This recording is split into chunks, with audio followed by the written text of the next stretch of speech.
Boa noite! Estamos iniciando mais um programa Direito em Pauta e hoje recebendo Bruno Bione. Tudo o que precisamos saber sobre privacidade e proteção de dados. Edição 85 do programa Direito em Pauta. Hoje recebendo um convidado especial, Bruno Bione. Algumas pessoas já estão chegando aí. Boa noite a todos que nos acompanham nessa nossa 85ª edição de número 85 do programa Direito em Pauta, e hoje recebendo Bruno Bione. Vamos falar de proteção de dados, privacidade de dados novamente. Muita alegria que eu recebo o Bruno Bione que foi estagiário no escritório, uma alegria imensa. E hoje é uma das maiores autoridades em privacidade e proteção de dados. Bruno Bione já está aí, vai entrar pelo Data Privacy, já pediu a solicitação para entrar, eu já vou recebê-lo aqui. Bruno Bione. Boa noite às pessoas que estão chegando. Sejam todos muito bem-vindos ao programa Direito em Pauta. Logo, logo, Bruno Bione estará aí conosco. Só aguardando que ele entre. Bruno Bione é diretor e cofundador do Data Privacy Brasil, sócio fundador da Bione Consultoria. Vou te mandar o convite, Bruno, é mais fácil então. Já que não foi, vamos lá, vamos mandar.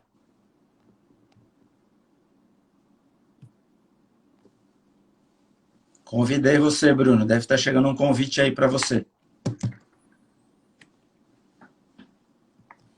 Privacidade e proteção de dados.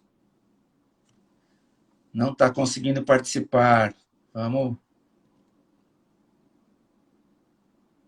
Eu te mandei o convite, Bruno. Você não está conseguindo entrar? Espera aí. Vou mandar de novo. Essas coisas acontecem.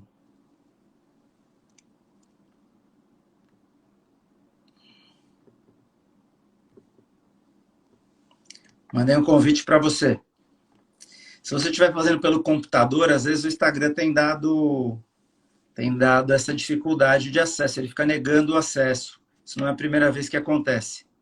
Quando você está pelo computador, ele às vezes fica, por incrível que pareça, travando o acesso. Eu te mandei o convite.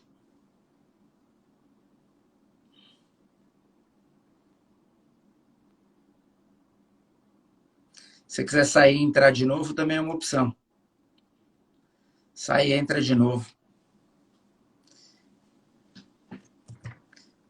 A gente tem feito umas lives sobre LGPD, não é a primeira live hoje que a gente faz sobre esse tema, sobre o assunto. Semana passada a gente fez com a Maria Cecília Oliveira Gomes, falando também dessa questão toda de privacidade de dados, como é que são os comportamentos dos entes públicos, porque ele aparece para mim que você não está conseguindo participar. Tenta sair e entrar de novo, Bruno, por favor. Sai da live e entra de novo. Porque... Vamos ver se agora vai. Eu aceitei seu convite agora. Vamos ver se agora, aceitando o seu convite, você consegue.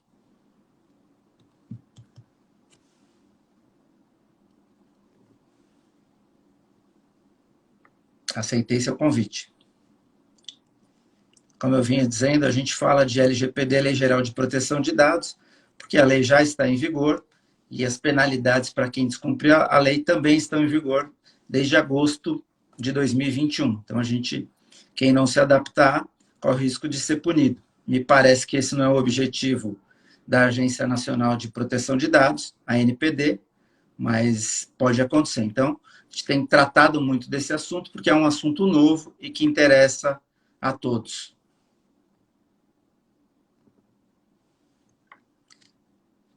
Vamos ver se o Bruno consegue entrar. A gente está com dificuldade de conexão com o Bruno. Claudomiro, boa noite. Ele não está conseguindo conectar. Vou mandar o convite novamente.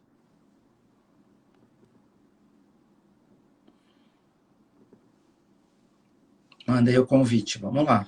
Vinícius Bione, que é irmão do Bruno Bione, bem-vindo. Marcelo, Maria Cecília, que esteve conosco aí na live da semana passada.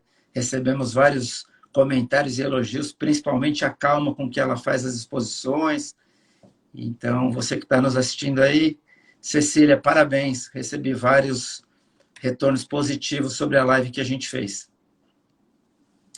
E a gente está por aqui esperando o Bruno, logo, logo ele consegue entrar. Espero eu. Está com dificuldade de acesso. Às vezes, pelo computador, tem dado isso. Ok, vou enviar para o da Cecília. Perfeito. Vamos fazer pelo da Cecília. Pode ficar tranquilo.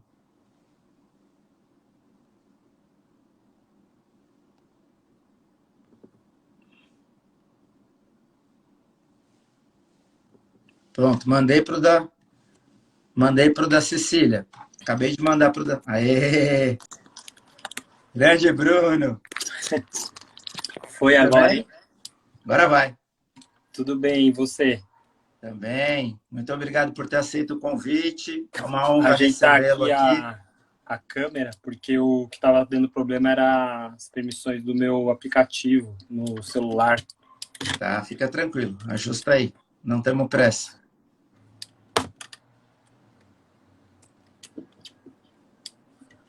Acho que agora foi. Beleza. Boa noite, Bruno. Vou rapidamente. Obrigado a todos que esperaram aí pacientemente para receber o Bruno Bione. E Bruno Bione é diretor e cofundador do Data Privacy Brasil, sócio fundador da Bione Consultoria, doutorando em Direito Comercial e mestre com louvor em Direito Civil na Faculdade de Direito da USP. Eu tive a alegria de assistir lá quando ele se apresentou para a banca. Trabalhou no Departamento de Proteção de Dados do Conselho da Europa, foi assessor jurídico do Comitê Gestor da Internet, do Núcleo de Informação e Coordenação do Ponto BR. Em agosto de 2021, foi nomeado membro integrante do Conselho Nacional de Proteção de Dados, ANPD, Agência Nacional de Proteção de Dados. Autor de diversas obras jurídicas e uma das maiores autoridades em privacidade e proteção de dados no Brasil. Bruno, dá seu boa noite aí, a gente começa o nosso bate-papo para tentar trazer mais luz para o tema de privacidade e proteção de dados. E eu vim até falando que a gente tem feito várias lives com relação a esse tema, porque por se tratar de uma matéria nova para muitos, mas que a lei já está em vigor, as penalidades já estão sendo aplicadas. A gente, a semana passada, falou com a Cecília, que, para quem não sabe, é a esposa do Bruno, e hoje a gente faz com o Bruno exatamente para trazer luz para esse tema. Então, eu passo para você aí, para você dar seu boa noite, e vamos que vamos. Boa noite, Tino ou Constantino. Vou me dar aqui Como você quiser. o prazer de chamar você de Tino pela relação que a gente já tem, né? E como você já adiantou, compartilhou meu dado pessoal aí com consentimento, livre, informado, inequívoco, expresso. Tive a honra de trabalhar junto com você no escritório. E é bom agora a gente também ter essa oportunidade de cruzar novamente os caminhos e fazer uma live de um tema que acho que nos aproxima, né? Que é o campo do direito, enfim, novas tecnologias e regulação. Então, eu queria dar boa noite a todos e todas e dizer que é uma honra, um prazer estar aqui com você hoje, nessa live aqui, nesse super evento. Obrigado pelo Legal. convite mais uma vez. A honra também é minha, porque eu lembro quando você saiu do escritório, que você falou, eu quero alçar novos voos, e estava em dúvida se ou se não ia. E aí, se eu não me engano, você saiu do escritório para estudar e não para trabalhar diretamente. Acho que a bolsa era super menor do que o valor, e você acreditou nisso, e esse é o resultado da sua dedicação e do seu esforço, que hoje a gente pode falar numa live que vai ficar gravada no Instagram, que você é uma das maiores autoridades em privacidade e proteção de dados no Brasil. Então, acho que aquele momento daquela decisão foi bem acertado e você construiu um caminho de sucesso já tão novo. Parabéns. Bora lá. Em termos gerais, o que seria privacidade e proteção de dados, Bruno? Para a gente entrar no tema. Sim. É uma pergunta simples, mas ao mesmo tempo super necessária para a gente poder estar na mesma página, nivelar. Inclusive porque muitas vezes esses dois termos, esses dois direitos, eles são interpretados quase como se fossem sinônimos. E, na verdade, eles têm um ponto de intersecção, mas eles são bem diferentes. né? A ideia do direito à privacidade, se a gente for até buscar a etimologia, a definição da palavra, né? Muito fora do campo do jurídico, aliás, ela tem a ver com a ideia de você tirar uma informação do público, ou a mesma sua imagem, sua pessoa, e colocar num espaço privado, né?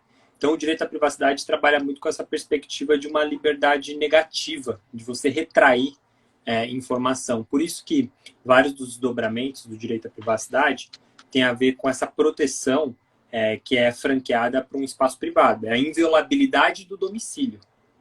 É a inviolabilidade da sua correspondência. Ou seja, são espaços privados e que você teria essa proteção, sobretudo essa proteção de você não ser bisbilhotado, vigiado. Por isso que ele muitas vezes é entendido como o direito de ser deixado só. O direito à proteção de dados pessoais, ele vai numa outra lógica, ele vai para uma outra rota. Ao invés de você trabalhar com a retração de informação, você vai trabalhar muito mais na lógica de uma circulação dessa informação. Ou seja, ele é uma liberdade positiva e não negativa. Então, você percebe que a dinâmica desses dois direitos são completamente diferentes e distintas. Então, onde que o direito à proteção de dados pessoais vai bater e vai bater forte? Nessa necessidade da gente circular informações sobre nós para tomada de um crédito. Não é o seu banco que vai decidir isso, mas um sistema que vai calcular todos os seus pagamentos, os seus não pagamentos, para saber se você vai ter acesso ou não àquele crédito. Se a gente for olhar até mesmo para toda a lógica de políticas públicas, como, por exemplo, um Bolsa Família, um financiamento estudantil, não tem como você bater na porta do governo se você não compartilhar os seus dados com ele. Então, o direito à proteção de dados pessoais ele vem para facilitar essa sua projeção, sobretudo num ambiente cada vez mais datificado, digitalizado, virtual, e que é necessário, em última análise, para a nossa própria cidadania. Hoje é difícil você imaginar qualquer tipo de dimensão de cidadania se a gente não passa necessariamente por essa perspectiva de proteção de dados. Beleza. Peraí, deixa eu... Entendi. Na verdade, você busca proteger exatamente essas informações das pessoas, do cidadão, né? Que hoje, muita gente diz até que os dados pessoais são o petróleo do futuro, né? Eu acho que já são o petróleo do presente, né? Sim, sem dúvida. Acho que a gente não precisa estar necessariamente olhando para um espaço de médio ou longo prazo. Isso já é uma realidade, né? Eu até acho que essa metáfora do petróleo, ela é interessante, mas também ela é limitada, porque o petróleo é um recurso natural escasso, né? E é difícil você ali encontrar uma perspectiva renovável, né? Até do ponto de vista de matriz energética, entre outras coisas. Dados não, né? Dados, se a gente for olhar para essa perspectiva, ele é muito plástico, né? Então é difícil você pensar, pelo menos hoje em dia, numa escassez desse recurso. E por isso que quando a gente tem uma matriz de uma economia movida a dados, entre outras coisas, isso realmente chacoalhou, né? Então hoje é difícil você imaginar, desde grandes empresas de tecnologia, mas a indústria mesmo mais tradicional, pode ser do varejo, de telecomunicações, pode ser a indústria financeira, todas elas são impactadas necessariamente por essa perspectiva do dado enquanto ativo econômico. Ele se tornou um elemento super estratégico para as organizações. E aí que entra também essa perspectiva de você pensar a produção de dados pessoais dentro de um elemento reputacional dessas organizações. Hoje, se você não toma os cuidados necessários, estabelece um bom programa de governança de dados, aquilo que era para ser um ativo econômico do ponto de vista positivo, ele vai acabar se tornando o quê? Um elemento tóxico para a organização. Porque aí ele vaza, ele causa um super estrago reputacional, aí você vai ter, eventualmente, várias demandas judiciais, entre outras coisas. Então, a lógica da produção de dados vem muito através dessa perspectiva, de que, ao você estabelecer as regras do jogo, ao você ter um uso responsável de dados, você não protege apenas o cidadão, o consumidor, o trabalhador, o titular de dados lá na ponta, mas também a organização que vai fazer esse uso responsável, esse uso ético do dado. Tá. E de encontro com o que você está falando, a gente percebe na mídia que quando tem um vazamento de dados de alguma organização que está na Bolsa, automaticamente as ações caem, né? Você já tem um efeito imediato. Vazamento de dados da empresa X. E aí você tem aquela movimentação toda do mercado, com a preocupação de até onde vai chegar esse vazamento de dados. Eu acho que é a mesma coisa quando você tem também alguma invasão, né, dos sistemas de proteção. Isso tudo, acho que movimenta o mercado, talvez faça parte, até já uma outra pergunta, proteger esse mercado faz parte do dia a dia, do ecossistema da privacidade e proteção de dados, né? Que é exatamente o que você falou. Não é proteger só os dados pessoais, mas é proteger todo o ecossistema que hoje vive em função dos dados, é isso? É, bem por aí. Hoje a gente já tem visto esse efeito imediato, né? Então, empresas e organizações, né, que são listadas na Bolsa de Valores, é um efeito direto, né? Tem um vazamento num dia, no outro a precificação e a queda ela é bastante brusca. Inclusive, o que tem mostrado aí, até a própria linha histórica dessa avaliação, é que cada vez mais está sendo mais difícil e mais longo o período para essa organização ela poder recuperar esse valor perdido, né? Então, se a gente olha para 5, 10 anos atrás, o tempo de recuperação de um vazamento e a consequente recuperação do valor, do preço das ações, era mais rápido. Hoje está sendo mais lento. Por quê? Porque já tem uma percepção não apenas do consumidor, eventualmente daquela organização, mas do próprio mercado. Ou seja, o mercado entende a partir desse episódio, de um possível vazamento, que talvez não seja uma organização tão confiável assim. Então, por que eu vou precificar ela como eu estava precificando antes desse vazamento? Então, produção de dados tem essa dimensão em rede, como você bem colocou. Ao você estabelecer esses processos, você está não apenas reforçando a relação de confiança com o titular dos dados, que, de novo, pode ser o seu consumidor, pode ser o seu colaborador, mas também com seus parceiros de negócio. Hoje, cada vez mais a gente tem visto o processo de due diligence, auditorias, onde que um grande gargalo é esse relacionado à produção de dados, segurança da informação, num português bem claro. Ninguém quer ter dentro da sua cadeia econômica e os seus parceiros de negócio uma possível bomba relógio, onde que acontecendo um vazamento, aquilo vai ter um efeito não só para a organização, mas para os parceiros dela também. Se você confia os seus dados para aquele parceiro, eventualmente o vazamento acontece lá na ponta, isso vai acabar também te afetando. É assim que pensa o mercado.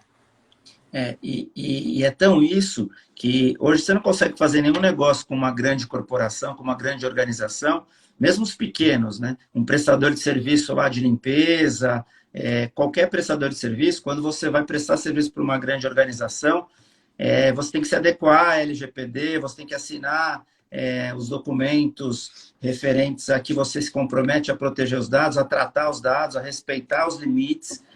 As grandes organizações já se preocupam em toda a cadeia, né? Isso vem acontecendo de um tempo para cá, mas eu percebo no escritório que cada vez mais isso é exigência. Então, assim, as pessoas procuram o escritório, eu preciso me adequar porque eu não consigo receber a minha fatura, porque na hora de receber a fatura pediram para eu comprovar se eu estava adequado à LGPD. Então, assim, cada vez mais isso está se tornando realidade. E fica até de conselho para quem está nos assistindo e é empresário, se não adequou, faça adequação, procure profissionais competentes e busque regularizar, porque realmente, apesar de, eu já vou até te fazer essa pergunta depois, me parece que a ANPD ainda não está com o intuito de fiscalizar, multando e penalizando, mas sim orientando, mas mesmo assim quem não se adequou está descumprindo a lei, né?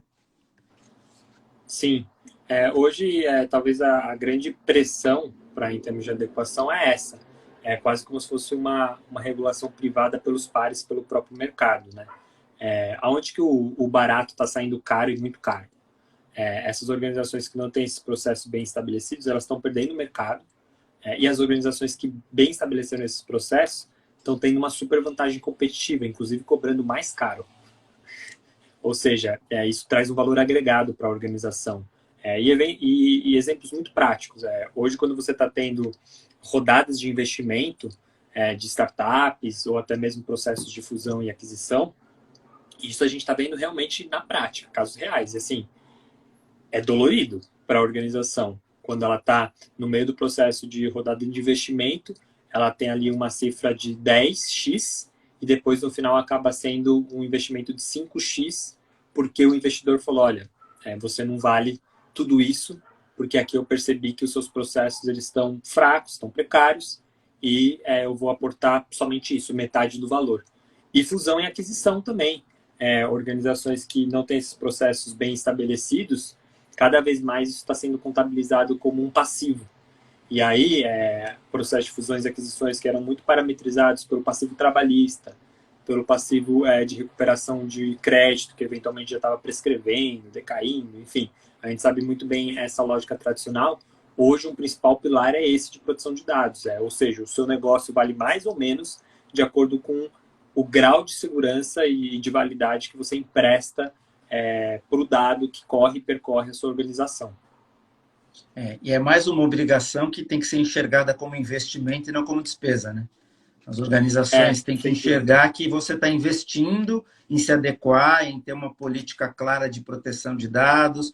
Isso é um investimento na sua empresa e não uma despesa, né? Inclusive, ainda tem, digamos assim, uma mentalidade um pouco mais limitada, infelizmente, que é de pensar a Lei Geral de Proteção de Dados apenas como uma obrigação legal, e aí você faz muitas vezes um compliance artificial, a famosa papelada, mas sem mudar efetivamente a cultura da organização. E aí você começa a trabalhar, inclusive estabelecer processos que são muito estáticos, muito duros, né? Porque você vai estar olhando, eu vou cumprir a lei, mas você não enxerga a janela de oportunidade que você tem ao estabelecer processos reais de mudança dentro da organização, que você pode gerar inovação dentro da organização. Por quê? Porque você arruma a casa, você cataloga os seus dados, você organiza melhor essa informação e aí os processos eles são mais otimizados, né? Então você tem dois jeitos de pensar, como eu costumo dizer, inclusive nos cursos do Data Privacy Brasil. Aquela organização que pensa a LGPD enquanto uma obrigação legal e muito naquela perspectiva, eu vou me adequar para evitar multa, mas você tem aquela organização que faz desse limão uma limonada. Olha para isso sim enquanto obrigação legal, mas vai além. Olha isso enquanto uma janela de oportunidade. Eu vou me adequar não apenas para evitar multas, gerenciar riscos jurídicos regulatórios, mas poder nadar de braçada no mercado, onde que eu vou ter um valor agregado e eu vou cobrar mais por isso, inclusive. Perfeito. Eu acho que a gente já até falou, mas quais são os principais objetivos da lei? É só a proteção de dados? É isso? É proteger o cidadão ou vai além disso? Vai muito além disso. Inclusive, a Lei Geral de Proteção de Dados, ela tem uma preocupação muito didática, porque ela acaba por ser realmente uma inovação no ordenamento, na legislação brasileira. Então, ela procura ter uma parte muito explicativa de quais são os objetivos, os fundamentos e até mesmo os conceitos. E muito em linha com o que já diz há muito tempo a Constituição, estabelecer a proteção de dados é uma perspectiva não apenas de proteção de direitos fundamentais e da própria defesa do consumidor, mas também para estimular a atividade econômica. Então, a proteção de dados pessoais tem essa dupla função. Proteger, sim, o cidadão, o titular de dados, que pode ser discriminado, pode sofrer algum tipo de abuso ou prática a ser combatida quando os dados deles são utilizados de maneira desleal, com má fé, em violação à Lei Geral de Proteção de Dados, mas ela visa muito mais do que isso. Ela visa, sobretudo, trazer segurança jurídica, e aí você pode entender a LGPD como quase um manual de instruções sobre o que fazer com esses dados. E ao você ter essa receita ou esses parâmetros bem estabelecidos, você destrava cada vez mais relações econômicas e trocas, né? Então, inclusive, a própria perspectiva para os próximos anos é que realmente haja uma aplicação efetiva da Lei Geral de Proteção de Dados, sob pena de você causar, inclusive, distorções de práticas concorrenciais. Porque se o meu par ele não está investindo, se o meu par ele não está cumprindo com a lei, ele tem uma vantagem desleal, anticoncorrencial, anticompetitiva em relação à minha organização que está investindo, está pensando nesses processos, enfim. Então, a perspectiva da produção de dados, ela também está muito associada com essa perspectiva econômica, do livre fluxo de dados e que as organizações elas possam, inclusive, de certa maneira, ser enxergadas e contabilizadas em igual pé de igualdade, em pé de igualdade. Tá. Ô Bruno, pegando um gancho no que você colocou agora, você tem conhecimento se já há editais e licitações exigindo a adequação? Sim, inclusive é um dos bons parâmetros para você forçar essa competição e a internalização e a compreensão de proteção de dados pessoais enquanto um elemento competitivo e um diferencial, um valor agregado.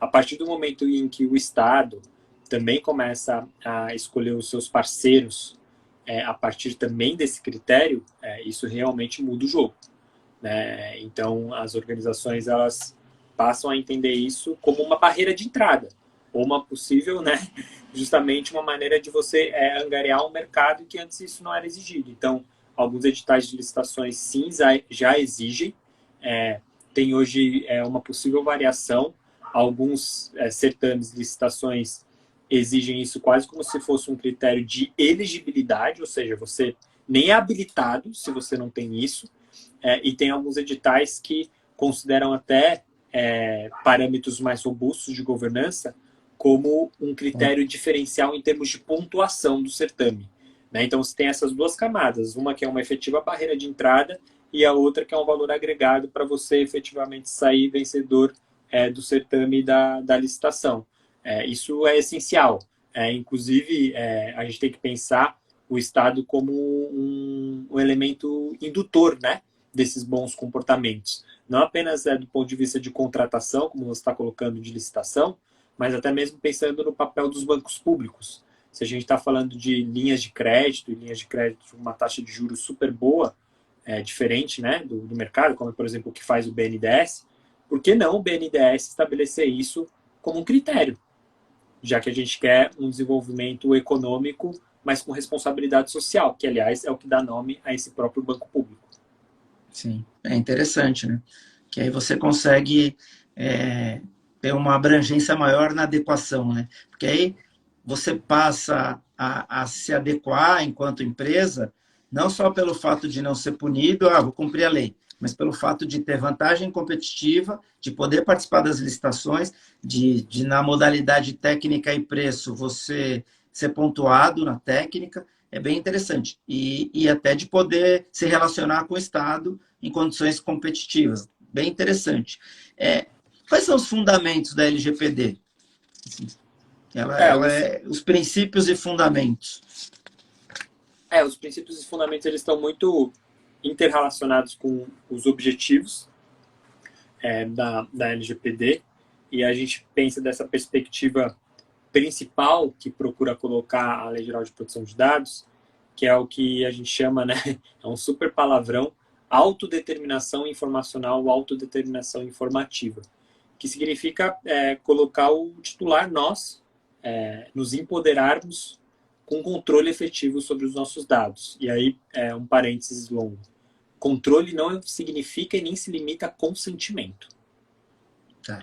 A gente controla os nossos dados se eles estão tratados de maneira leais, dentro das nossas legítimas expectativas. Por isso que a LGPD ela foi muito aplaudida, inclusive pelo próprio setor privado, mas também pelo próprio poder público, porque ela não se fia única e exclusivamente ao consentimento. Você vai ter que ter tráfego e troca de dados para interesses que suplantam o meu interesse individual. Como é, por exemplo, você olhar para o tratamento de dados pessoais para o combate à pandemia, uma questão de saúde pública. Faz sentido o governo, se tem práticas boas de governança, ele sair pedindo consentimento para milhares de pessoas no Brasil? Não, será inviável. Mas faz sentido você utilizar esse dado para esse bem coletivo maior que é a saúde pública. Acho que segurança pública também, né? Em políticas de segurança pública também, né? E aí é um ponto cego, por assim dizer, da Lei Geral de Proteção de Dados, porque isso é uma das exceções do escopo de aplicação dela. Ou seja, essas atividades elas estão fora do guarda-chuva da Lei Geral de Proteção de Dados. Por isso que já há um tempo se discute o que foi apelidado da LGPD penal, para que você possa estabelecer essas regras do jogo do ponto de vista do campo da segurança pública. E aí, de novo, a dupla faceta. Isso ajuda não apenas o indivíduo, né, que muitas vezes você tem condutas abusivas, né, no campo da segurança pública, com relação, enfim, a vários casos recentes que a gente viu acontecer no Brasil, mas também isso ajuda quem? Ajuda o próprio aparato policial, o próprio aparato de persecução, porque se você tem essas regras do jogo bem estabelecidas, aquela prova, aquele dado, não vai ser considerado ilícito. Você, no final, vai conseguir ter uma efetiva persecução penal. Isso é essencial, por exemplo, para a cooperação entre autoridades de diferentes países. Hoje o Brasil, muitas vezes, acaba enfrentando dificuldade em se relacionar com organismos de inteligência, justamente porque a gente não tem essas mesmas regras do jogo, tal como tem, por exemplo, a União Europeia. Não tem esse mesmo nível de maturidade legal e, inclusive, institucional. Perfeito. Como que o cidadão comum pode proteger seus dados e o que fazer quando você tem seus dados expostos sem autorização? Acho que primeiro a questão de mudança de comportamento e de cultura, e aí vamos ser bem sinceros e realistas, isso demora. A aprovação da lei, ela não vai ser uma varinha mágica, onde que todo mundo vai sair dizendo depois aqui dessa live, eu tenho autodeterminação informacional, isso não vai acontecer, mas é um processo longo. Eu costumo, inclusive, traçar analogia de outras regulações e leis importantíssimas que nós tivemos, como, por exemplo, foi o caso da toda a legislação trabalhista, da perspectiva de defesa do consumidor. Demorou um tempo para que houvesse um amplo processo de conscientização e houvesse um exercício mais efetivo de direitos e, sobretudo, que os agentes econômicos começassem a efetivamente a se adequar, a fazer a lei pegar, né? Por assim dizer, no jargão claro, aí, no português mais acessível. Então, como que o cidadão ele tende a ter um melhor controle? Práticas muito pontuais no dia a dia. Trazendo um exemplo que eu sempre costumo dar. A gente não faz um detox na nossa alimentação, porque você não faz um detox dos seus dados. Sabe aquele aplicativo que você instalou há 3 anos atrás, mas ele continua lá rodando no seu smartphone, ele continua consumindo seus dados sem nenhuma necessidade. Isso é, por exemplo, uma coisa bem prática que você pode fazer. E ir se informando, enfim, vai ser uma longa jornada. Por exemplo, a mídia tem um papel essencial nisso, em fazer a tradução desse debate, tornar ele menos jurídico, menos técnico.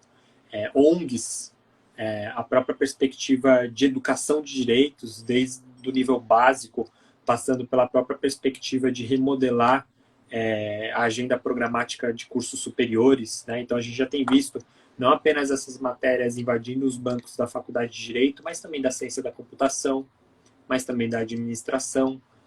Então é uma longa jornada, assim, é uma maratona. Entendi. Ô Bruno, um exemplo, uma questão prática.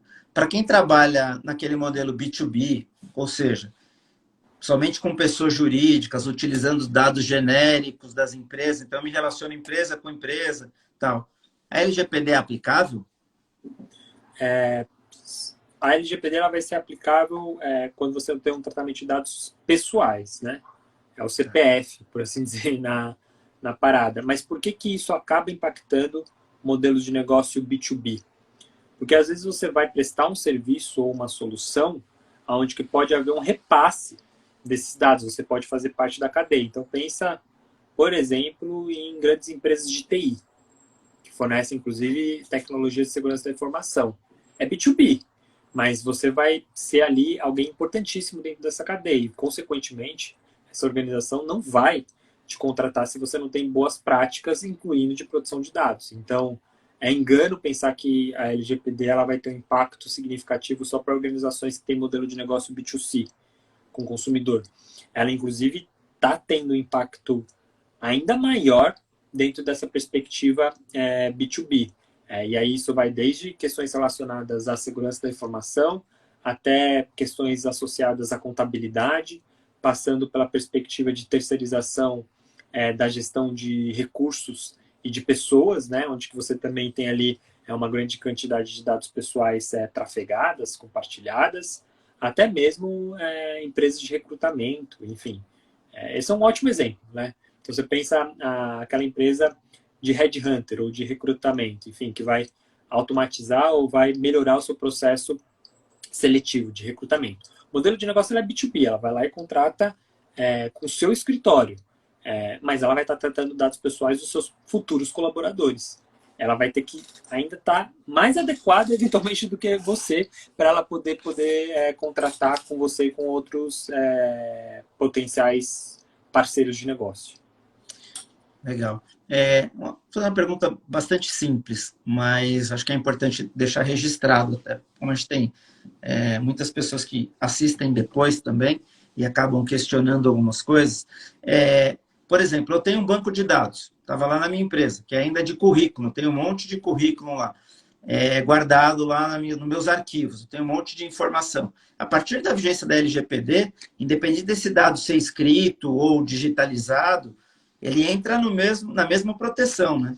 Porque às vezes para quem é leigo, dá uma falsa impressão de que a LGPD, e aí essa é a pergunta, a LGPD protegeria só os dados que estão na rede, os dados que estão em ambiente digital, e não os dados que estão lá no currículo de papel na agência de emprego de antigamente. Por isso que o impacto dela é enorme, né? Ela pega realmente toda a prática de tratamento de dados, pouco importante se ela é mais rústica ou menos tecnológica. Inclusive, isso tem disparado muitos processos de digitalização nas organizações, porque é muito mais fácil você ter bons parâmetros de segurança da informação se você tem isso digitalizado, né? E não numa folha de papel. Enfim, então ela sim se aplica.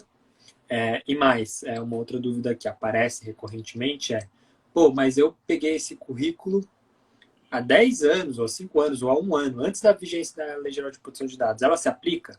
Sim, se aplica porque você está armazenando esse dado. E essa é uma das atividades de tratamento de dados. Então, está havendo uma conduta ativa do presente. Então, a LGPD ela pega também esse legado. Inclusive, tem um dispositivo, né, da Lei Geral de Proteção de Dados que fala que a autoridade ela pode vir a disciplinar, inclusive, parâmetros mais flexíveis sobre essa perspectiva do legado, mas ainda não veio essa regulamentação por parte da autoridade. Eu acho que ela não vem tão cedo. Tá. Bom, nessa linha também dos exemplos práticos, para ser bem educativo, eu tenho um banco de dados na minha empresa, dos meus clientes, por exemplo. Para conseguir meu banco de dados, eu peguei o consentimento. Eu posso pegar esse banco de dados e passar por um exemplo. Veio a questão do FGTS, de receber as diferenças de FGTS, e aí eu posso pegar e passar para o escritório parceiro meu esses dados para que ele se comunique com esses clientes para ver se eles têm interesse na prestação de serviço. Eu obtive os dados mediante consentimento, mas esse consentimento, só o fato de eu ter o consentimento, eu posso sair dando os dados para os outros, falando de uma maneira simplista? Então, a Lei Geral de Proteção de Dados, ela estabelece aquilo que eu costumo até brincar que é um cardápio. Então, vai muito além do consentimento. Você tem um menu amplo de opções, né? Para dados não sensíveis, você tem ao todo 10 bases legais, então consentimento mais 9. E para dados sensíveis, você tem consentimento mais 7, ao todo 8. Por quê? Porque se fosse necessário a todo momento recorrer ao consentimento, você iria fadigar o titular, ele não ia conseguir controlar efetivamente seus dados, seria um controle artificial para inglês ver, e também porque em alguns cenários não seria necessário mesmo obter o consentimento, seria inviabilizar operações e usos legítimos de dados, né? Então, pega esse exemplo, ou um outro, que talvez possa ser até um pouco mais acessível. Eu vim aqui, tenho lá a minha empresa de varejo ou até o meu escritório de advocacia. A pessoa foi lá, consentiu para eu poder utilizar esses dados pessoais dela, seja para efetivamente entrar com uma reclamação trabalhista em nome dela, ou até mesmo para eu poder me comunicar com ela depois que ela fez uma primeira compra no meu site de e-commerce. Mas depois que chegou a fatura, ela não pagou. Eu vou contratar uma empresa de recuperação de crédito para fazer essa cobrança, porque, enfim, eu não tenho capacidade interna, que, na verdade, é a realidade de grandes empresas e organizações, inclusive escritórios de advocacia. Eu posso compartilhar esse dado com essa empresa sem pedir o consentimento que foi dado por uma outra finalidade? posso. Você está exercendo regularmente um direito seu. Então, aí você pode fazer esse compartilhamento desses dados com base nessa outra base legal, que é para exercício regular de direitos, ou até mesmo a perspectiva de cumprimento de contrato. Enfim, aí tem algumas discussões de qual que seria a base legal mais adequada, mas também um possível legítimo interesse. Enfim, aí tem umas variações, eu não vou entrar aqui muito no aspecto técnico de qual que seria a base legal mais adequada, mas só para te trazer exemplos de que sim, poderia isso acontecer e você não necessariamente recorrer ao consentimento do titular de dados. Perfeito. Tem alguma dúvida ainda? Alguma discussão de que a LGPD se aplicaria às relações de trabalho? Ou isso está superado? Está muito claro na legislação? Está superado, assim, eu acho que tem inclusive um momento interessante que a gente já está passando, que é uma efetiva aplicação da Justiça do Trabalho com relação à Lei Geral de Proteção de Dados, né? Então, isso já tem aparecido muito em reclamações trabalhistas e tem meio que constituído quase como se fosse um novo passivo trabalhista, né? Então, também vem muito por essa lógica da aplicação plena da Lei Geral de Proteção de Dados nas relações de trabalho. Então, é muito mais do que relações de consumo. E sim, isso já está acontecendo. E aí eu acho que é super fraquíssima a tese de que não se aplicaria a LGPD. Ela aplica a lei, ela vem para proteger a pessoa natural, seja ela consumidor ou trabalhador. Inclusive, a Justiça do Trabalho já vem aplicando muito tempo princípios de proteção de dados antes mesmo da LGPD ser aprovada e estar em vigor. Como por exemplo, casos que inclusive chegaram no Tribunal Superior do Trabalho relacionados a background check, dizendo o seguinte: você não pode sair fazendo background check para qualquer tipo de situação. Você vai ter que realmente ver a necessidade disso ser feito. Como, por exemplo, a pessoa vai portar arma, ela vai fazer algum ofício relacionado à segurança, ela vai ter algum cargo muito de confiança relacionado a valores, talvez aí isso justifique e torne necessário eu buscar um background check que vai olhar para certidão de antecedentes criminais. Em outros casos, não. Inclusive, isso iria contra a própria perspectiva de ressocialização. Enfim, aí uma lógica muito cruzada entre direito do trabalho e a própria perspectiva do campo penal, né? Então, sim, se aplica e, como eu disse, a Justiça do Trabalho já vem aplicando essas noções básicas de proteção de dados pessoais muito antes da LGPD ter sido aprovada em 2018. E aplicava já, Bruno, há tempos atrás, muito tempo atrás, as empresas de construção civil, eles faziam o que eles chamavam de lista negra naquela época. Que era assim, entrou com reclamação trabalhista, aí botava lá o nome do cara e as empresas consultavam, era um negócio meio oculto, mas existia isso. E questionaram isso na Justiça do Trabalho faz muito tempo, isso, muitos anos. Eu trabalhava na empresa, na João Fortes, a gente está falando de antes de 94. E foi feito esse questionamento da Justiça do Trabalho, e a Justiça do Trabalho aplicou dano moral naquela época para as empresas que você conseguia comprovar que consultaram essa lista, tal. Então, que já era uma forma de proteger também essa questão. Mas legal. E dano moral coletivo nesse caso, hein? Oi? E dano moral coletivo nesse caso. Sim, verdade. E assim, não tem nenhuma dúvida, né, que aplica para os contratos mesmo anteriores à vigência da lei, né? Isso é bem tranquilo, porque isso é uma pergunta que também costumam fazer, mas eu fui contratado antes da vigência da lei. Os meus dados também estão preservados e protegidos? Sim, né? Sim, é a mesma lógica que eu falei ali da perspectiva do currículo que você coletou lá atrás, mas ele ainda está lá no seu banco. Você está hoje fazendo uma das atividades previstas no conceito de tratamento de dados. A gente costuma brincar que a definição e a lista de atividades ou de possíveis verbos, ela é tão grande quanto a lei de drogas, né? Consumir, comunicar, distribuir, blá, blá, blá. Então, nesse cenário, ok, eu tenho aqui um vínculo de 20 anos, mas eu estou tratando os dados pessoais hoje do meu colaborador para processar o pagamento dele, hoje, para eu entender se ele vai ter o bônus lá na frente ou não. Hoje, para saber se ele está efetivamente cumprindo com a jornada de trabalho fixada no contrato dele comigo, para saber se eu vou pagar horas extras ou não. Ou seja, hoje você está praticando uma atividade de tratamento de dados pessoais que é totalmente coberta pela Lei Geral de Proteção de Dados. É o tempo, né? Dessa perspectiva que vai ser abraçada, agasalhada pela Lei Geral de Proteção de Dados. Legal. Bruno, o Dr. Fabiano Zavanella, que é do Rocha Calderon, é um querido amigo, me mandou uma mensagem para eu fazer uma pergunta para você em nome dele. Ele disse que estaria dando aula, queria muito assistir a live, mas assistir depois. Te mandou um abraço também. Eu vou ler a pergunta dele, que ela é, de certa forma, simples, mas complexa ao mesmo tempo. Vamos lá. Qual a sua visão com relação à adoção do legítimo interesse, hipótese de tratamento de dados, na relação de emprego quando envolver dados sensíveis, que a LGPD, a princípio, veda, quando se tem como finalidade apoiar políticas de inclusão, diversidade, pautas ESG, etc. Como afastar a aparente vedação legal para dar efetividade a essas garantias constitucionais? Deu para entender a pergunta? Deu. O raciocínio, concordo muito, porque quando a gente está falando de tratamento de dados pessoais sensíveis, então etnia, raça, orientação sexual, entre outras coisas que a gente pode ali buscar na definição da Lei Geral de Proteção de Dados, como eu disse, o cardápio ele é menor, né? Ao invés de 10, você tem 8 bases legais. E uma das bases legais que está fora é essa que foi mencionada de legítimo interesse. Aí você vai ter que buscar uma outra.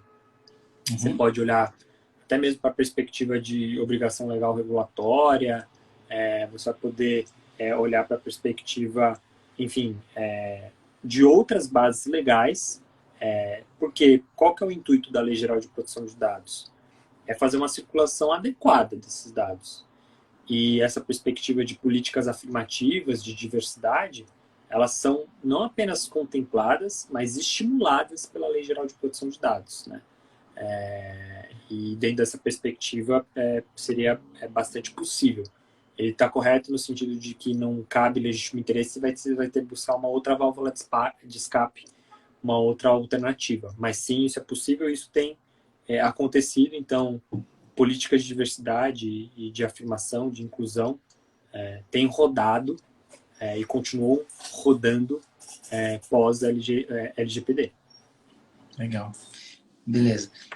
Mais uma pergunta aí que me fizeram também. O Dr. Coriolano Camargo, ele pergunta o seguinte: no entendimento dele, não é sempre que há vazamento de dados, que o responsável pela guarda desses dados deve ser responsabilizado. O que ele defende é que se a empresa... Eu tive os dados que estavam sob a minha responsabilidade vazados. Se a empresa conseguir demonstrar, um exemplo de uma judicialização, se ela conseguir demonstrar que ela utilizou todas as práticas de proteção, que ela tinha a defesa, que ela tinha um departamento estruturado de proteção, que ela tinha um DPO, que ela fez tudo correto. Mesmo assim, um hacker ou qualquer outro nome tem invadido. Ele defende que seria uma cláusula de exclusão da responsabilidade, porque eu fiz tudo o que eu podia fazer, mas alguém mais forte do que eu invadiu a minha rede e os dados vazaram. Faz sentido isso ou está comigo, eu tenho que me virar para proteger?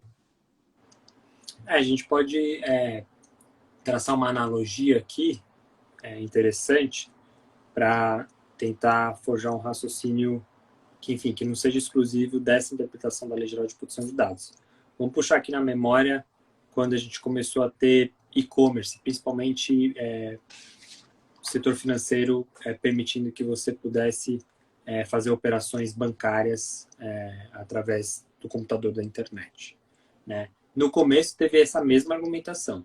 No seguinte, olha, estabeleci todas as medidas necessárias, tudo que estava ao meu alcance em termos de segurança da informação, mas foi lá e teve um roubo de identidade, ou teve alguma fraude, não posso ser responsabilizado. Isso não pegou. Tá. A gente viu que isso não pegou. Porque dentro da lógica de risco-proveito, né, você aloca a responsabilidade por parte daquele agente econômico e ele vai ter que, de certa maneira, reparar, né, possíveis danos causados. Isso, no final, foi super bom para a própria estimular o estímulo da economia, sobretudo para trazer confiança nessas relações, né? Porque os consumidores eles não se sentiram desconfiados ou traídos quando essa coisa chegou no próprio Poder Judiciário.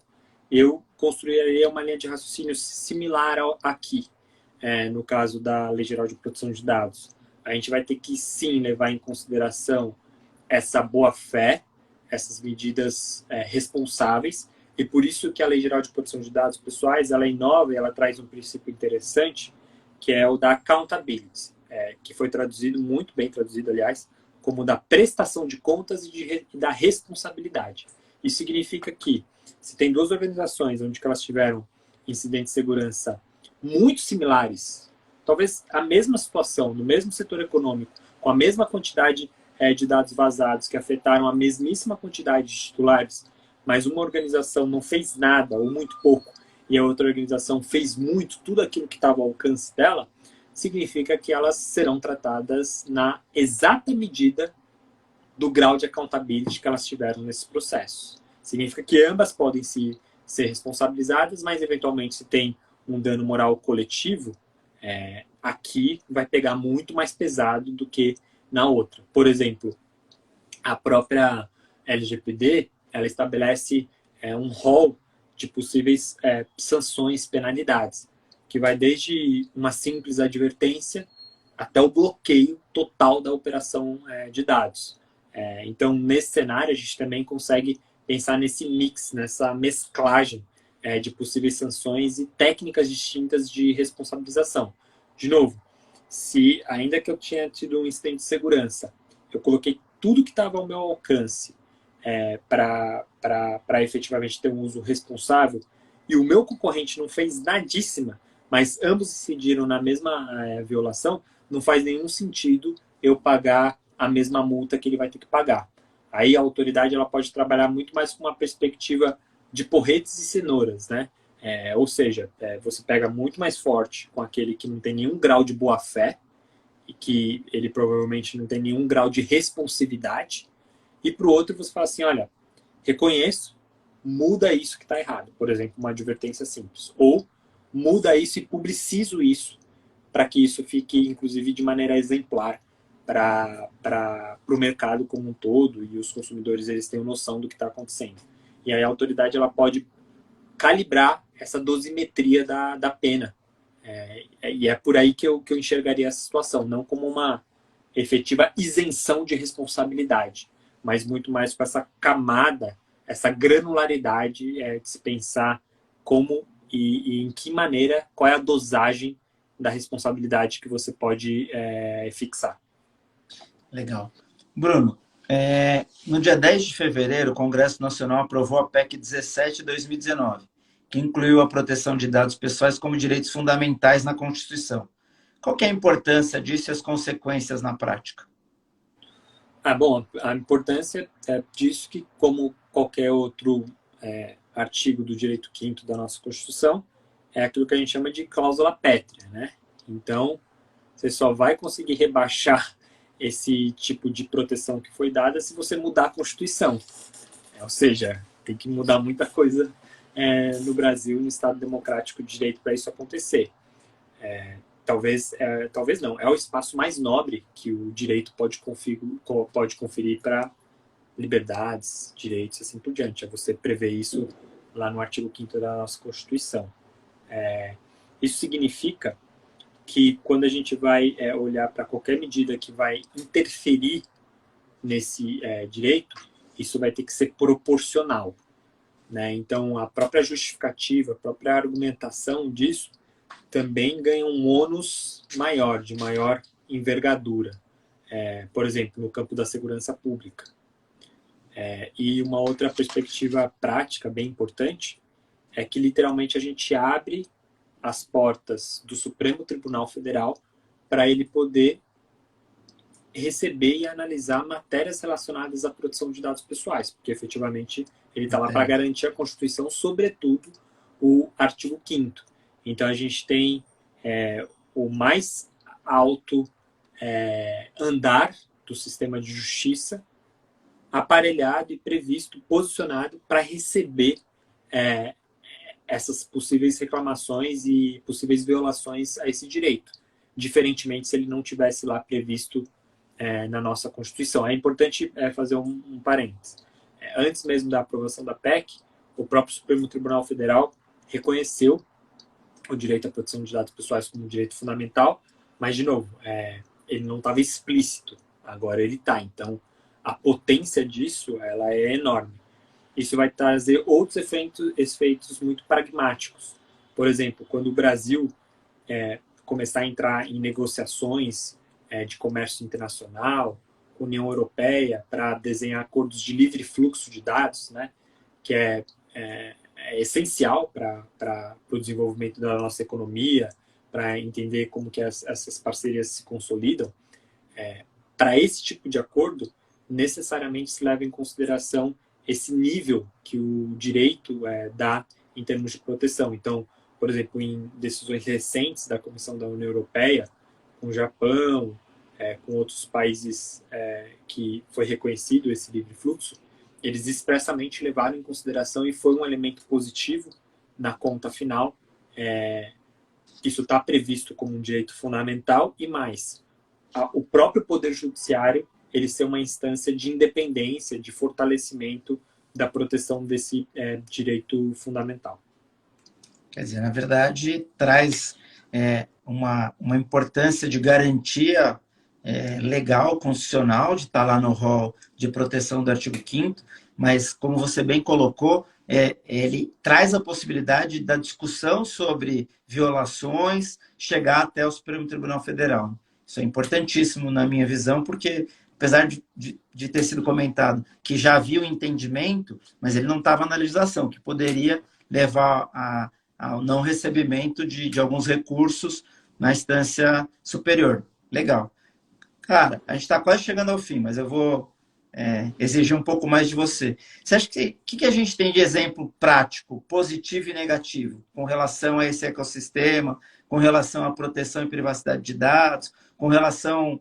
algum exemplo prático de política pública? A gente comentou na live que a gente fez com a Cecília da questão do metrô, daquele reconhecimento facial, e parece que agora saiu uma decisão proibindo, e é nesse sentido. Sim. Bom, de efeito positivo. A gente já tem visto como que assim, os próprios agentes econômicos eles têm olhado com cuidado para isso, né? Então, assim, é diferente quando você vê uma publicidade no intervalo do Jornal Nacional de um grande banco dizendo eu protejo sua privacidade, confie em mim. Acho que isso não é pouca coisa, ou seja, você já está vendo esse efeito direto da lei em estabelecimentos de práticas de governança resilientes e mais fortes relacionadas à proteção de dados. Isso é essencial, porque se a gente não tiver isso bem sedimentado, a gente quebra com a noção de confiança e aí as trocas econômicas, sociais, elas serão necessariamente mais paralisadas, né? Do ponto de vista negativo, tem muita coisa a ser feita, né? Tem muita coisa a ser melhorada, ainda mais porque é uma lei jovem, né? Tá ali quase como se fosse na sua entrada da infância, é um bebê ainda. E aí a gente tem visto como ela tem sido, inclusive, mal interpretada e mal aplicada. Eu, inclusive, publiquei recentemente um artigo utilizando até algumas palavras fortes, que a LGPD ela tem sido utilizada quase como se fosse um espantalho. Então, para você fechar dados, né, como, por exemplo, tem políticas super importantes desde 2011, com a aprovação da Lei de Acesso à Informação, onde que o governo ele tem que ser transparente de forma ativa e passiva. O que se viu depois disso? Sobretudo, em alguma perspectiva até mesmo autoritária, pouco democrática. Governo, sobretudo o governo federal, fechando esses dados. Sob o argumento do quê? De que violaria a Lei Geral de Proteção de Dados Pessoais. Isso é péssimo, isso é totalmente equivocado, porque a Lei Geral de Proteção de Dados Pessoais, ela vem para o quê? Para reforçar a transparência. Sobretudo para nos empoderar com o melhor controle desses dados. Inclusive, A ideia é reduzir essa assimetria de informação entre cidadão e governo. Então, esse é um exemplo que eu poderia trazer. Outros, onde que a gente tem também visto isso de maneira muito forte. A própria perspectiva de políticas afirmativas, né? Eu mencionei que isso não tem paralisado de uma maneira geral, mas tem algumas organizações que muitas vezes se valem da LGPD de novo como um espantalho, como uma desculpa, um artefato argumentativo para você não estabelecer essas políticas reparatórias super necessárias dentro de um dado que existe um racismo estrutural no Brasil, sobretudo com a história escravocrata que nós temos. Então, acho que tem elementos positivos, eles devem ser, sim, celebrados, mas, de novo, tem muito a ser feito, principalmente porque é uma maratona mesmo o processo de construção de uma cultura de proteção de dados pessoais e de reinterpretar assim, a noção de própria cidadania a partir desse novo direito fundamental, que é o direito à proteção de dados pessoais. De novo, frisando, a Lei Geral de Proteção de Dados Pessoais, o direito fundamental à proteção de dados pessoais, ele não vem para trancafiar essas informações, ele não vem para, de certa maneira, paralisar a troca desses dados. Ele vem para reforçar isso, ele vem para estimular isso, ele vem para fortalecer. Eu preciso trocar o meu dado com um banco para eu poder ter acesso ao crédito. Eu preciso trocar esse dado com o governo para eu poder ser beneficiário de um programa de transferência de renda ou social. Eu preciso trocar o dado com o meu futuro empregador para ele poder efetuar o pagamento e assim por diante. Então, isso vai acontecer, isso tende a acontecer, mas pelo menos de uma maneira um pouco mais segura, onde que a gente consiga maximizar os benefícios e minimizar os efeitos colaterais, os danos possíveis que podem acontecer se você não tem ali um processo de governança bem estabelecido. Perfeito. Vou responder uma pergunta. Vou responder, não, você vai responder, eu só vou fazer a pergunta. A Patrícia fez uma pergunta, como é que ela faz para negar os dados dela numa compra presencial? Na verdade, não tem como, ou tem. Eu posso falar, por que você precisa do meu CPF? Porque eu tenho um cadastro e preciso, ou não, ou pode negar. Estou lá na loja. Então, a questão está muito mais relacionada ao porquê que está havendo a solicitação desse dado. De novo, tratar dados não é crime, nem virou crime. O que é errado é você tratar esses dados de maneira abusiva. Né? Então, vou aqui dar alguns exemplos. Eu vou ficar muito feliz e eu nem espero que meu banco peça o meu consentimento para tratar os meus dados para evitar fraudes. Por exemplo, ele sabe qual é o meu histórico de compras, ele sabe qual é o meu padrão de consumo. Estou muito feliz em ele tratar esses meus dados para ele evitar fraude, clonagem de cartão e assim por diante. Eu estou muito feliz, eventualmente, em consumir determinados produtos e ser guardado o meu histórico, onde que vai ter um programa de fidelidade, onde que ele vai me dar mais descontos. Enfim, eu estou satisfeito, inclusive, com a loja e assim por diante. Mas eu não vou estar nada feliz se, eventualmente, esse programa de fidelidade, sobretudo se roda dentro de uma farmácia, for compartilhado com meu plano de saúde. E aí, no ano seguinte, tudo aquilo que eu economizei de desconto, eu vou pagar mais caro na mensalidade. Perceba, a gente tem que ser informado sobre o que está sendo feito com os nossos dados. E é a partir dessa informação que eu vou exercer o meu direito de autorizar ou de recusar.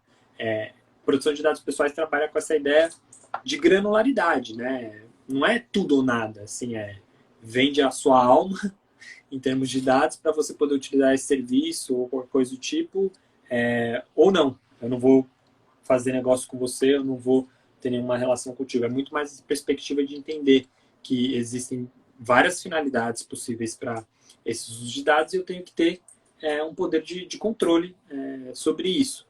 Então, é essa perspectiva. E aí, respondendo diretamente a pergunta da Patrícia, a partir do momento em que a gente tem práticas abusivas, como por exemplo esse, do CPF na farmácia, tem alguns casos que estão sendo investigados, aonde que você tem ações sobretudo de Ministério Público, todas aquelas entidades que fazem a proteção coletiva desses direitos, porque só o Bruno ir lá reclamar, só o Constantino, só a Patrícia, talvez, pela lógica econômica, vale a pena eu estar violando esses direitos, se eu não vou ter, no final, um prejuízo muito grande, inclusive financeiros e reputacionais. É a partir do momento da efetiva aplicação, da materialização dessas regras do jogo, que aí você tem uma mudança efetiva de cultura. E aí, no final, você vai conseguir dizer, olha, não quero dar, não vejo vantagem nesses dados, compartilhar esses dados. Vou dar um exemplo ainda mais concreto. Qual é a razão da biometria, que é um dado que você não consegue mudar? Você consegue mudar o seu login do Facebook, o seu login do Instagram, para você entrar num prédio. Ou seja, tem uma vulgarização, tem um longo processo de uma construção de cultura de produção de dados pessoais. E aí é o dia a dia, são as pequenas ações, também essas instituições grandes atuando de produção de direitos difusos coletivos. Mas, por exemplo, lá no condomínio onde que a gente tem a sede da Privacy Brasil, eu gastei uns 15 minutos falando para a moça por que eu não ia cadastrar a minha biometria. Ela chamou a síndica do prédio. Aí eu falei, não, mas eu trabalho com isso, eu não quero dar biometria, eu posso me autenticar, você pode pegar o meu RG, você pode fazer o controle de entrada aqui. Eu sei que tem um fim legítimo, que é para garantir a segurança do condomínio, você saber quem entra, quem sai, mas eu não vou dar biometria, eu acho que isso é excessivo, você consegue me autenticar de outra forma. Aí agora, eles estão autorizando outras pessoas a não dar biometria, inclusive os demais colaboradores da Tavares do Brasil. Mas assim, é uma ação individual e que depois você vai efetivamente criando uma cultura, né? E outros exemplos práticos que, enfim... Mas, Bruno, esse exemplo é sacanagem, né? Você saiu de lá, a mulher botou seu nome no Google e falou, muda isso aí que o cara é brabo. Aí não dá, né? e outros exemplos, assim, bastante, acho que emblemáticos. Você tem visto até o saque melhorar, né? Atendimento com relação, olha, a gente vai coletar os seus dados aqui para essas finalidades. A gente tem visto com a própria ideia de e-mail marketing ter melhorado, algumas campanhas muito mais com aquela ideia do botão de opt-out, né? E aí você pode pensar assim, não, mas isso daí é péssimo para a organização que manda e-mail marketing, ela vai ter menos pessoas na base de dados dela para poder fazer a campanha. Será mesmo? Aí tem casos interessantíssimos, que de novo é um investimento, é um valor agregado. Depois que começaram a ser estabelecidas essas práticas, a taxa de abertura de e-mail marketing dessas organizações subiu muito. Então, as campanhas começaram a ser muito mais assertivas, porque você estava comunicando efetivamente com quem tinha já uma predisposição a receber aquilo. Aí o camarada lá do marketing, que achava que o pessoal da LGPD era um pé no saco, chato, ele ficou super feliz, porque a bonificação dele era calibrada com a taxa de abertura, não pela quantidade apenas de disparo que ele fazia de e-mail marketing. Então, perceba, é uma lógica muito de convencimento, muito também de esperar esses processos serem consolidados e aí você ter essas pequenas vitórias no dia a dia, mas que devem ser celebradas. E aí, nesse caso, o seu exemplo ao invés de você sair atirando para todo lado, você dá o tiro certo, né? Então, eles distribuem para quem não tem interesse em quantidade. E aí, quando você tem esse direcionamento, você dá o tiro certo, né? E tem vários exemplos bem legais já acontecendo, né? Você pega as situações dos famosos portais de transparência e de produção de dados, que nada mais é uma interface bastante amigável para você saber quais dados aquela organização tem sobre você e para você exercer seus direitos, que são vários, né? Desde você demandar a deleção de um dado, o apagamento de um dado, até mesmo a retificação, né? E aí tem organizações que estão colhendo bons frutos. Por exemplo, esses portais, eles sendo efetivamente funcionais, inclusive depoimentos de que os direitos mais exercidos são, por exemplo, de retificação. Olha o que isso causou para a organização.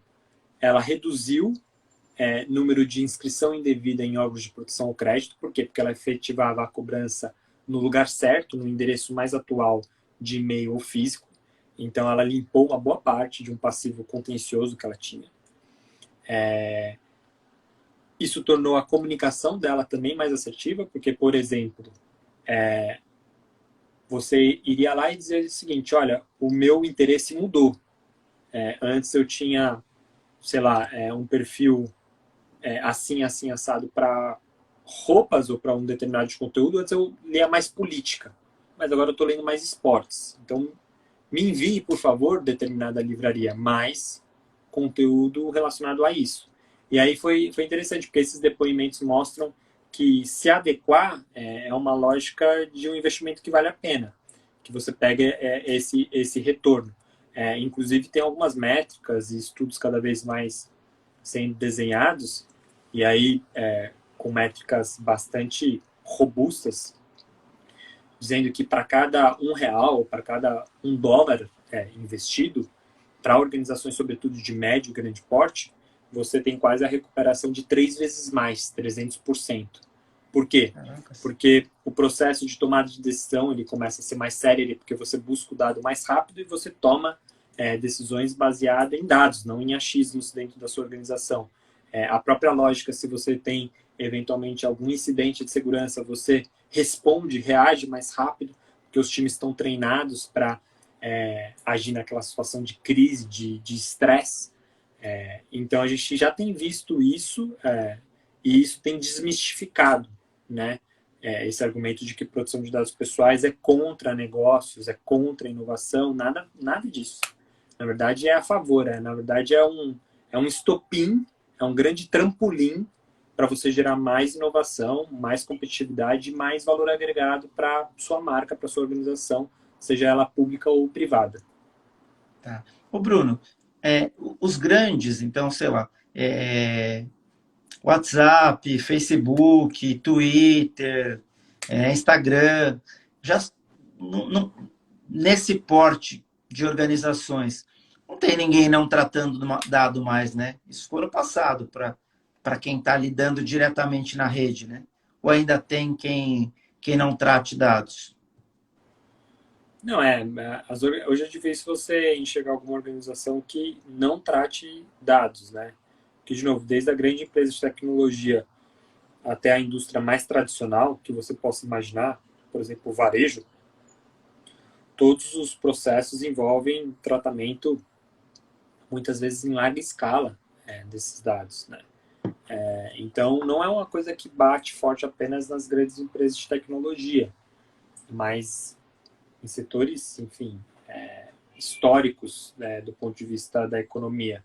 A área de seguros é muito afetada, a área da saúde, enfim, que tem até um bom grau de maturidade, e a gente tem visto como no Brasil, sobretudo aqueles setores super regulados, né, que a gente chama, como, por exemplo, o financeiro, como, por exemplo, da saúde, como, por exemplo, de seguros, eles já têm um nível de maturidade maior, porque você tem um aparato fiscalizatório mais dedicado, né, porque a agência reguladora, seja ela Bacen, seja ela ANS, seja ela SUSEP, eles irão invariavelmente olhar para a questão de proteção de dados, né?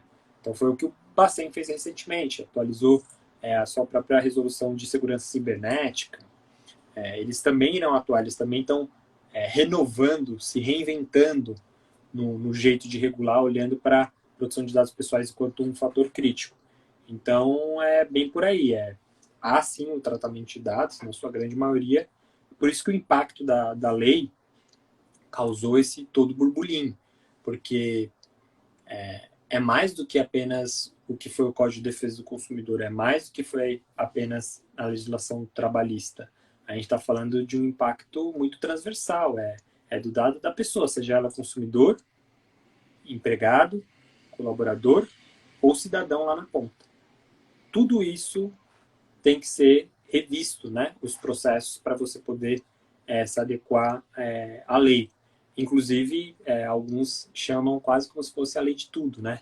Porque hoje é difícil você imaginar um cenário que no seu dia a dia você não está trocando o seu dado. Seja quando você pega o ônibus, passando o bilhete único, até quando você abre o seu smartphone e você recebe um conteúdo direcionado a uma publicidade. Virtualmente é uma lei que tem bastante tentáculos, é um polvo. Pô, legal, legal. Interessante. Cara, a gente já passou de 1 hora de live. Queria te agradecer. Você acha que o principal desafio é cultural ainda? Eu acho que sempre né? Não apenas e não é apenas um privilégio da Lei Geral de Proteção de Dados, né? Foi assim com a perspectiva trabalhista, foi assim com a perspectiva de consumo, foi assim com a perspectiva ambiental. Sempre o principal gargalo é a efetivação, aquilo que a gente chama da materialização do direito, né? Não basta apenas você prever na Constituição, ele tem que ser efetivamente exercitado, né? E aí, de novo, isso não é privilégio da área de proteção de dados. A gente tem que olhar para trás, entender que tem vários acertos e erros e aprender com esse histórico acumulado. Por isso que a gente tem que pensar muito nessa perspectiva de que a materialização desse direito não será resultado de um assistencialismo do Estado, ou apenas o Estado tem esse dever de efetivação desse direito. Nós temos, né, enquanto profissionais do direito, enquanto acadêmicos, a mídia tem esse dever, organizações não governamentais, todo mundo que tem, de certa maneira, alguma atividade que pode melhorar esse processo de conscientização. Não é apenas monopólio e dever único e exclusivo do Estado, é da sociedade mesmo, dentro dessa perspectiva. Por isso que é política pública. Se não tiver política pública do ponto de vista mais básico, de educação de direitos, até do ponto de vista, digamos assim, mais duro, que é pensar em todo o aparato, sistema de justiça, agências reguladoras atuando, se a gente não combinar tudo isso e se falhar em algum desses pontos, a gente vai ter, de novo, novamente, uma política pública frustrante. Esse é o maior desafio que a gente tem aí nos próximos anos. Legal. Tem uma pergunta da Andréa Braille, trabalhando no escritório também, André, tudo bem? Se você quiser responder depois, a gente manda para ela, que é... Não, vamos responder agora. Quais as melhores práticas para os casos de tratamento internacional de dados? Então, André, esse é um dos temas que está previsto na agenda regulatória da Autoridade Nacional de Proteção de Dados Pessoais para esse ano. Então, a autoridade ela vai normatizar, ela vai regular isso. Transferência internacional, enfim, é uma prática que acontece no dia a dia de muitas organizações, não apenas das grandes, mas das pequenas, que muitas vezes têm o seu servidor de cloud, de nuvem, que utiliza uma infraestrutura fora do Brasil. E aí, a nossa Lei Geral de Proteção de Dados Pessoais prevê diferentes mecanismos.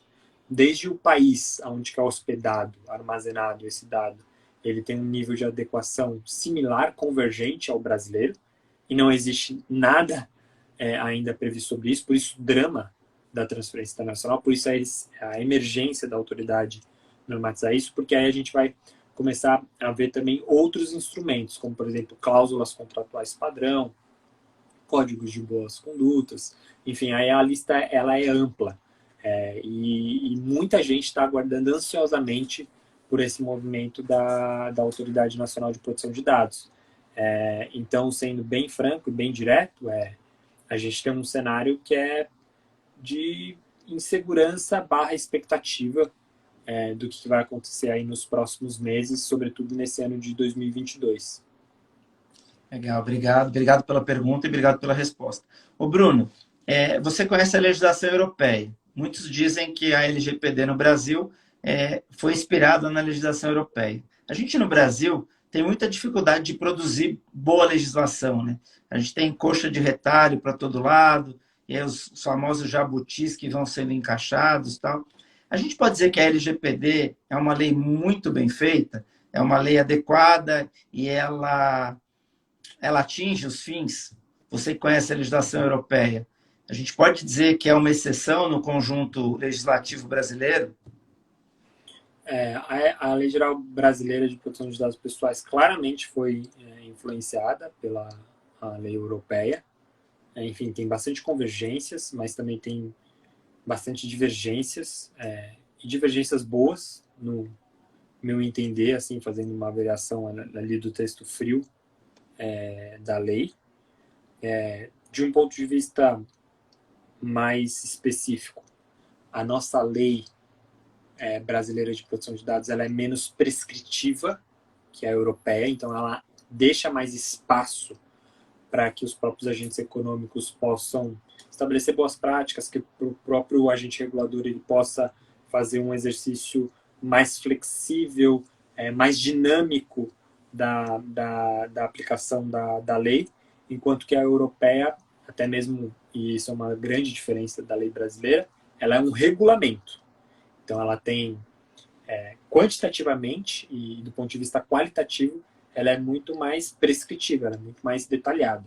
Essa é a grande diferença da lei brasileira com relação à lei europeia. É uma boa lei? Sim, eu acredito que é uma boa lei, tanto na forma quanto no conteúdo. A lei brasileira de proteção de dados pessoais, ela é, sobretudo, uma história muito bonita de democracia. A gente, inclusive, no Data Privacy Brasil produziu um documentário que conta a história de bastidores da lei. Inclusive tem um depoimento, enfim, engraçado, mas muito rico e muito inspirador, dizendo o seguinte: olha, é um determinado gerente de relações governamentais de uma grande entidade privada. Eu nunca vi isso acontecer, abre aspas. À luz do dia, uma lei ser debatida com diferentes representantes de diferentes aspectos da sociedade num gabinete de deputado, fecha aspas. E aí, outro grande referência também na área, dizendo a história da LGPD sobretudo, um processo de desprendimento, porque ninguém ficou feliz. Todo mundo ficou um pouco desapontado, porque ninguém saiu 100% vencedor. Então, é uma história bonita na forma e no conteúdo também, porque ela prevê uma instância, como, por exemplo, o próprio Conselho Nacional de Proteção de Dados Pessoais, que permite que haja um espaço muito institucional para que diferentes aspectos da sociedade possam colaborar, que é inclusive o conselho que eu faço parte, o Conselho Nacional de Proteção de Dados Pessoais. Você tem representantes do governo, você tem representantes do setor privado, você tem representantes do terceiro setor e da academia. Ou seja, isso é o reconhecimento da própria lei, que aplicá-la, interpretá-la e materializá-la é, sobretudo, um exercício coletivo de humildade, que a gente precisa ter uma pluralidade de vozes, de visões. Aí você me pergunta: Bruno, isso vai dar certo? Aí são outros poréns, outras vírgulas. Aí a gente vai ter que, enfim, ver as cenas do próximo capítulo. Mas a primeira temporada da Lei Geral de Proteção de Dados Pessoais do Netflix, ela é promissora. Legal. Só, a gente vai finalizar já. Fernando Peixoto, querido, tudo bem? De São José dos Campos. Cara, me parece, apesar de não ser especialista no tema, que o que você colocou desse diferencial da construção da legislação, de ter várias audiências públicas no Senado, você participou de várias, tal, me parece que a agência, a ANPD, ela está indo pelo mesmo caminho. Eu sou um crítico da ANS, todo mundo que me conhece sabe que eu sou um crítico da ANS. Por exemplo, a ANS foi responsável por quebrar a Unimed Paulistana. Aí você fala, mas por quê? Porque a Unimed Paulistana vinha ruim e cheia de buracos há muitos anos. Há muitos anos. E quando ela estava tentando se reerguer, segurando lá para tentar subir, a ANS vem, dá uma rasteira e deixa, sei lá, quantos milhões de usuários na mão. Então, assim, é uma crítica pessoal minha com relação à atuação da ANS. E aí eu percebo, nesse pouco tempo, entre aspas, de atuação da ANPD, que eu não sei se pela composição ou se acompanhando esse instinto da própria lei, como você mencionou, ela tem uma visão diferente. Parece que ela está sendo construída com outros aspectos, Quando eu ouvi a Cecília falar na live anterior, que parece que a orientação inicial não é de autuar, mas sim de orientar, que a agência está indo por esse caminho, que a agenda regulatória passa por tudo isso. Me parece que esse é o caminho, essa é a função principal da agência, né? Ela é uma agência reguladora e não uma agência penalizadora. É isso mesmo? Você que está lá dentro, que faz parte, tem isso se conversa, isso realmente é verdade? Até para a gente finalizar, para eu te liberar. Sim. Eu faço parte do Conselho Nacional de Proteção de Dados Pessoais, que é um órgão consultivo, né, Sim. da autoridade, Mas assim como é mas você tem vínculo, né? como é o SEDUSH na Anatel, como é vários conselhos consultivos de outras autoridades e órgãos reguladores. Eu concordo. A gente tem um cenário muito interessante que é essencial para qualquer boa regulação, que é entender que regulação é um processo necessariamente colaborativo, cooperativo e dialógico.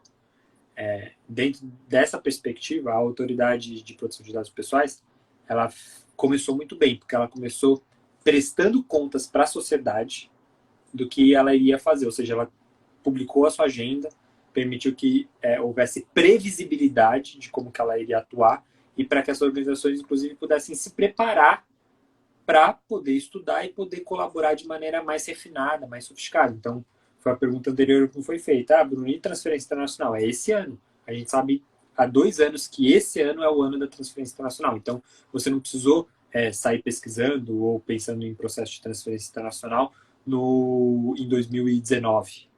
Não, você entendeu que vinha alguma coisa antes e você alocou de maneira mais eficiente recursos para colaborar com isso. Então, a autoridade ela tem prestado contas, ela tem utilizado muito instrumentos de participação pública, então audiências, consultas públicas e assim por diante. Sobre essa perspectiva de como que ela tende a atuar. Como qualquer regulação, penso eu, você tem diferentes ondas, né? E uma primeira onda, necessariamente, é essa onda mais educativa, mais de orientação.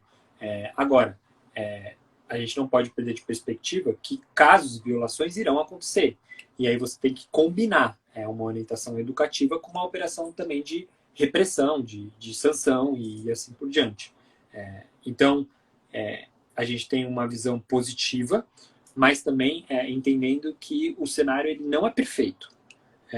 A autoridade, hoje, ela tem a sua natureza jurídica como sendo um órgão, uma entidade da administração pública direta.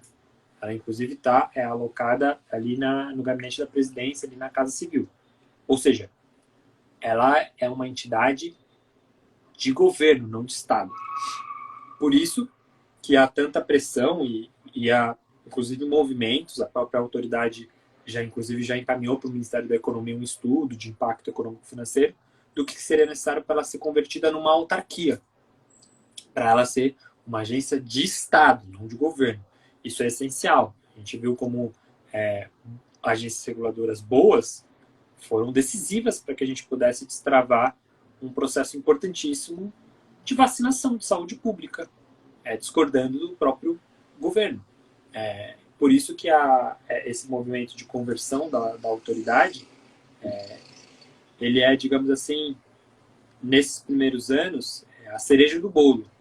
A gente não conseguiu, essa foi uma derrota que tivemos durante a tramitação da Lei Geral de Proteção de Dados, porque ela já poderia ter nascido como uma autarquia, mas ela não nasceu.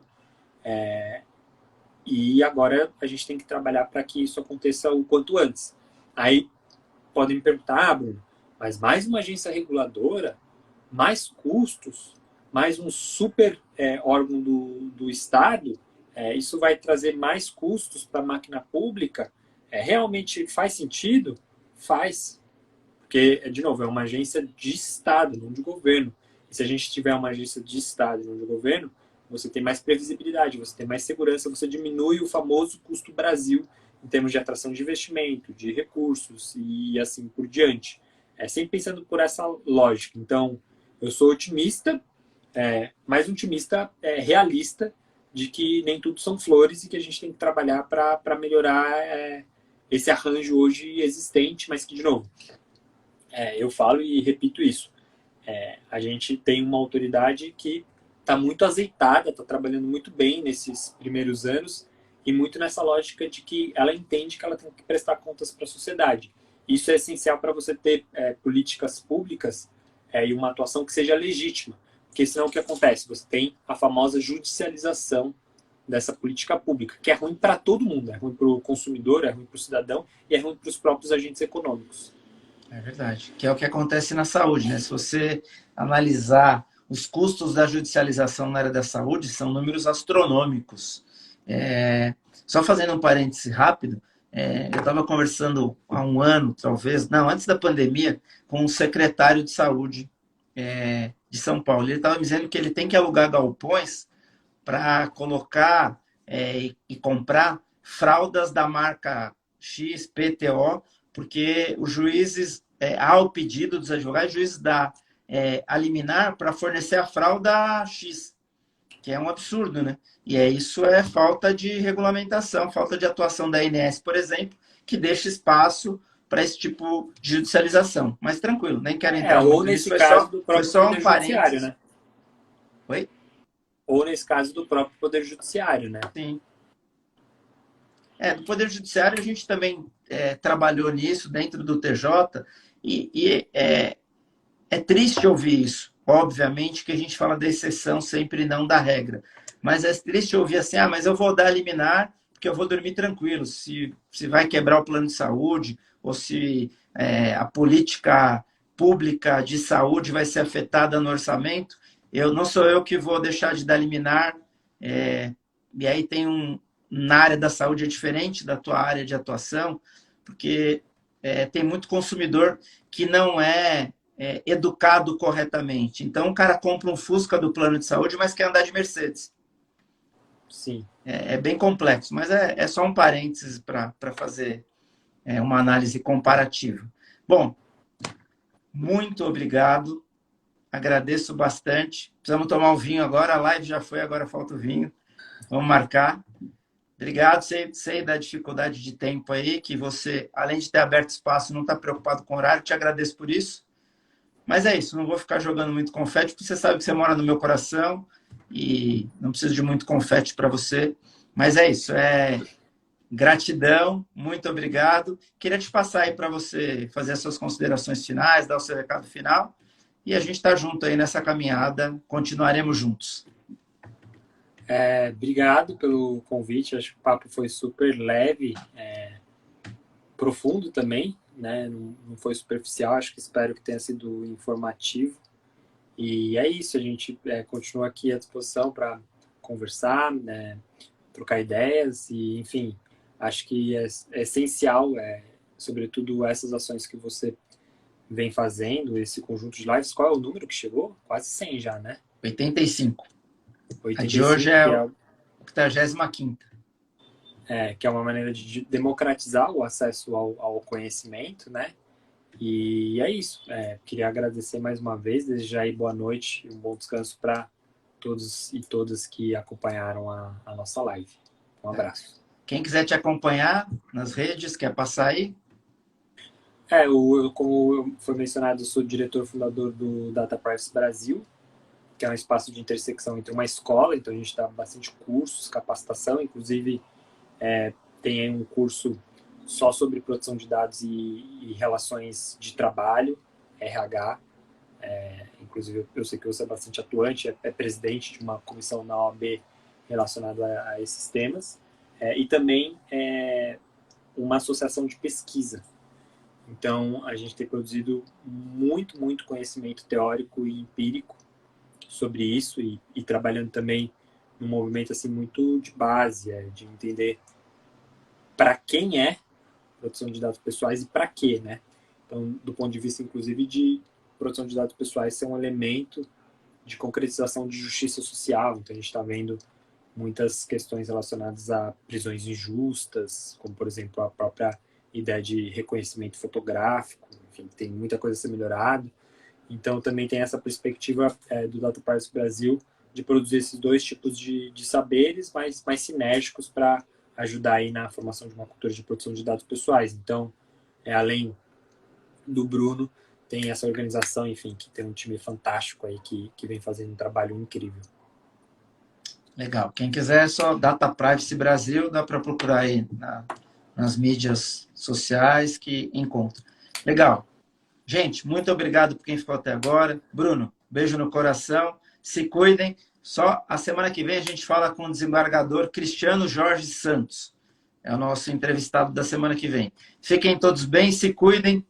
Beijo, gente. Valeu, obrigado. Um abraço. Outro, valeu.